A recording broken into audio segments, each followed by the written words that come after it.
Now this guitar is totally smashed to bits. The side is split here, the lid is off, the back is off, everything, but it's actually quite good. The neck here is has a rod, it's rod reinforced, and the only cosmetic thing is here, which can be repainted. I won't have to repaint anything else or peel that, that's good. The back is actually in decent condition as well, except for a few little patches on this end. The front also is not too bad. It's got no major damage to the front, but I'll be able to glue this side.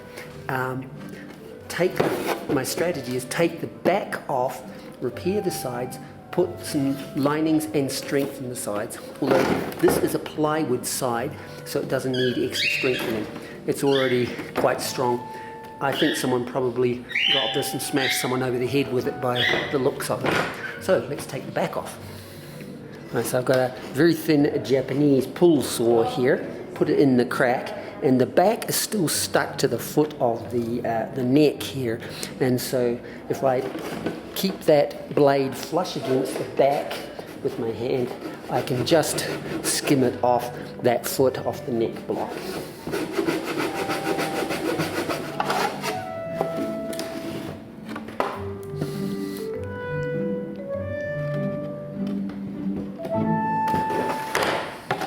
Now there it is, nice and neat. And here's the interesting construction. It has an angle bracket with a block, and in that block, I don't know if you can see it, but there's the rod that goes up the neck for strengthening and for straightening it. That's then embedded into this block here.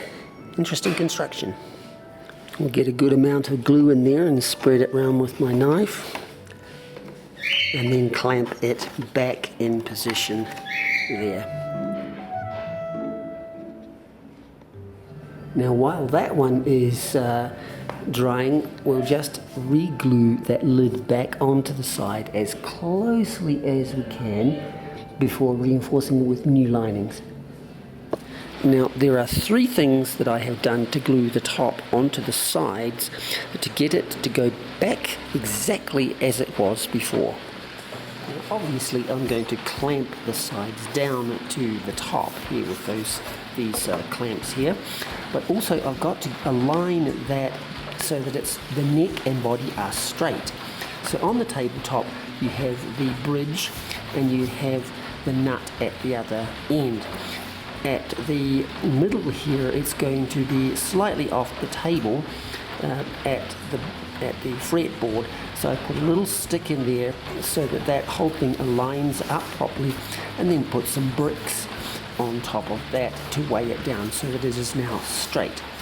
Then I have put a couple clamps this way to hold that in so that those sides are flush with the top, so that I can then align up the other ones to then put those other clamps down pressure.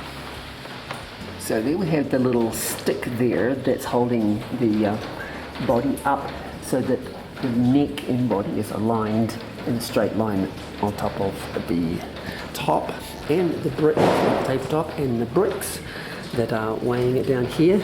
Then we have the clamp that's holding the waist in to the width of that top, then at about the widest part, and then all the clamps that are going to clamp it in so that it's nice and flush back to where it used to be. Now the manufacturers made linings out of cardboard, which is fairly budget, so we're going to replace those with good wooden ones like that.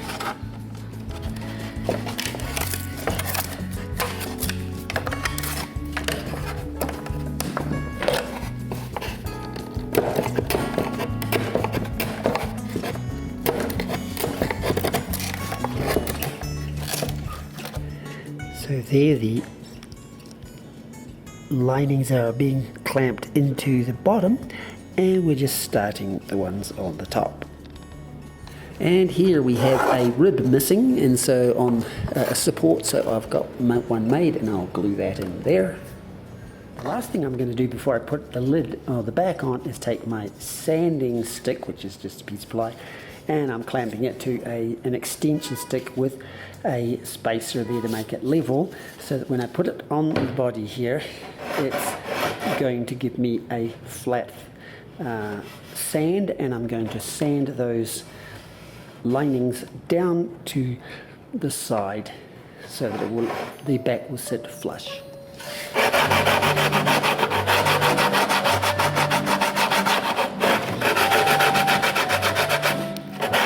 So there we have the lid gluing on, or the back.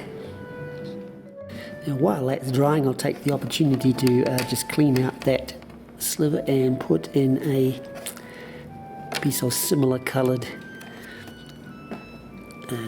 wood shaving. That's approximately the right thickness, and cut that off. So there's that one put together, and now onto the sanding and painting. It even had a nice scratch board. So this is how this one turned out.